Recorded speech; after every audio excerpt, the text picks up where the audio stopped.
আমরা বর্তমানে এমন একটি সরকার রাষ্ট্র পরিচালনা রয়েছে যার ক্ষমতার উৎস জনগণ। আমরা দেখেছি ত্রয়োদশ জাতীয় সংসদ নির্বাচনের মাধ্যমে দেশের মানুষের স্বতঃস্ফূর্ত অংশগ্রহণে একটি অবাধ, সুষ্ঠু এবং গ্রহণযোগ্য নির্বাচনের মাধ্যমে রাষ্ট্র পরিচালনা এসেছে বিএনপি।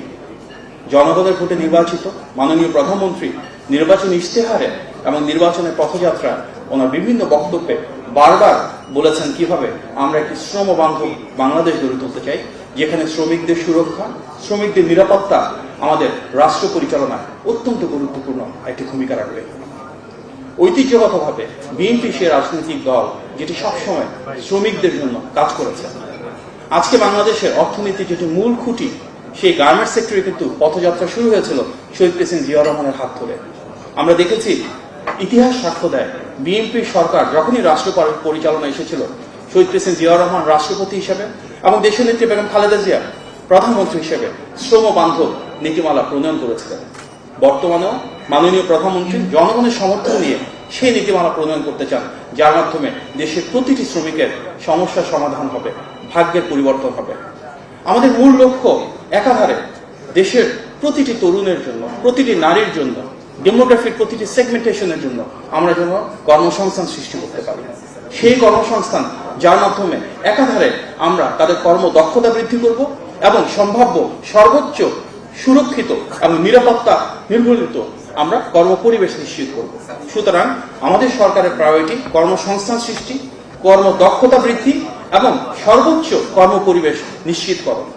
সেই লক্ষ্যে আমরা ইলেকট্রিক্যাল, ফায়ার, স্ট্রাকচারাল প্রতিটি ক্ষেত্রে প্রাতিষ্ঠানিক কাঠামোর ভেতরে যে শিল্প কারখানাগুলো রয়েছে, সেখানে আইন এবং বিধি মোতাবেক যেন সর্বোচ্চ উদ্যোগ গ্রহণ করা হয় সে বিষয়ে জোর আরোপ করছি। এর পাশাপাশি আমাদের লক্ষ্য যে অপ্রাতিষ্ঠানিক শিল্প খাত রয়েছে তাদেরকে ধাপে ধাপে এবং ধীরে ধীরে কিভাবে আমরা একটি প্রাতিষ্ঠানিক কাঠামোতে আনতে পারি, কোন পলিসি ফ্রেমওয়ার্কের ভেতর তাদেরকে আরো ভালো রাখা যায়, আরো সুরক্ষিত রাখা যায়, সেটি নিশ্চিত করতে হবে। উপস্থিত সুধীবৃন্দ, একজন শ্রমিকের নিরাপত্তা শুধু একটি ব্যক্তির নিরাপত্তা নয়, একজন শ্রমিকের সাথে জড়িয়ে আছে একটি পরিবার এবং এক একটি পরিবারের সাথে জড়িয়ে রয়েছে বৃহত্তর পর্যায়ে পুরো রাষ্ট্র কাঠামো। বাংলাদেশের অর্থনীতির মূল ভিত্তি আজকে গার্মেন্টস ইন্ডাস্ট্রি, প্রাতিষ্ঠানিক যে এক্সপোর্ট হয় সেটির উপর দাঁড়িয়ে রয়েছে আমাদের অর্থনীতি। সুতরাং দেশকে যদি এগিয়ে নিয়ে যেতে হয়, তাহলে আমাদের অবশ্যই এই দেশের অগ্রযাত্রা পাথর যে শ্রমিক, তাদের সুরক্ষিত রাখতে হবে। শুধুমাত্র এক্সপোর্ট ওরিয়েন্টেড ইন্ডাস্ট্রি দিকে তাকালে হবে না, আমাদের দেখতে হবে একদম অপ্রাতিষ্ঠানিক পর্যায়ে খেটে খাওয়া যেসব শ্রমিক রয়েছেন তাদেরকে আমরা কিভাবে আরো সহযোগিতা করতে পারি। আমাদের অবশ্যই মূল্যায়ন করতে হবে দেশের ডোমেস্টিক ইন্ডাস্ট্রির সাথে যারা জড়িত রয়েছেন তাদের পাশে আমরা কিভাবে দাঁড়াতে পারি।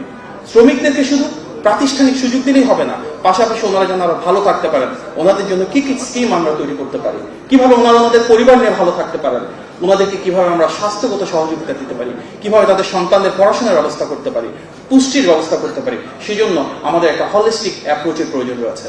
সেই কারণেই কিন্তু গণতান্ত্রিক সরকারের মাননীয় প্রধানমন্ত্রীর নেতৃত্বে আমরা তৃণমূল পর্যায় পর্যন্ত কাজ করছি। ফ্যামিলি কার্ডের মাধ্যমে নারীর ক্ষমতায়ন হচ্ছে, যার মাঝে রয়েছে শ্রমজীবী নারী। আমরা আমাদের কৃষক কার্ডের মাধ্যমে শ্রমজীবী কৃষকের ভাগ্যের পরিবর্তন করছি। অর্থাৎ আমরা শ্রমিক বলতে সেটাই বুঝি যে মানুষটা শ্রম দিয়ে, ঘাম দিয়ে, ত্যাগ সংগ্রামের মধ্য দিয়ে বাংলাদেশকে এগিয়ে নিয়ে যাচ্ছেন। এই প্রতিটি মানুষের ভাগ্য পরিবর্তনের জন্য আমাদের মাননীয় প্রধানমন্ত্রী বদ্ধপরিকর, যেটি আমরা আমাদের নির্বাচনী ইশতেহারে দেখেছি এবং গত 2 মাসের রাষ্ট্র পরিচালনায় তার দৃঢ় নেতৃত্বে সেক্ষেত্রে অগ্রযাত্রা আজ দেশের সামনে দৃশ্যমান। আমরা বিশ্বাস করি আগামী বাংলাদেশে আমাদের যদি আমাদের অভীষ্ট লক্ষ্যে পৌঁছাতে হয়, তাহলে অবশ্যই বাংলাদেশের প্রতিটি শ্রমিকের পাশে দাঁড়াতে হবে সরকারের জন্য। যার কারণেই আমরা শ্রমিক, মালিক এবং সরকারের সমন্বিত উদ্যোগের মাধ্যমে প্রতিটি দপ্তর, প্রতিটি কার্যালয়, প্রতিটি ফ্যাক্টরি, প্রতিটি কারখানা সবাই মিলে এক হয়ে একটা হলিস্টিক ইকোসিস্টেম গড়ে তুলতে চাই, যেখানে প্রত্যেকটা স্টেক হোল্ডারের সেখানে কনসালটেশন থাকবে, সেখানে মতামত থাকবে এবং international community will play a vital role. এবং ইনশাল্লাহ তাহলেই আমরা আমাদের অভীষ্ট সেই লক্ষ্যে পৌঁছে যেতে পারবো। শ্রমিক, মালিক, ভাই ভাই এবং অবশ্যই সেখানে দায়িত্বশীল জায়গা থেকে সবচেয়ে বেশি অগ্রাধিকার দিয়ে রাষ্ট্রের পক্ষ থেকে রাষ্ট্রের প্রতিটি অঙ্গ এবং প্রতিটি সংগঠন এর পাশে ইনশাল্লাহ থাকবে।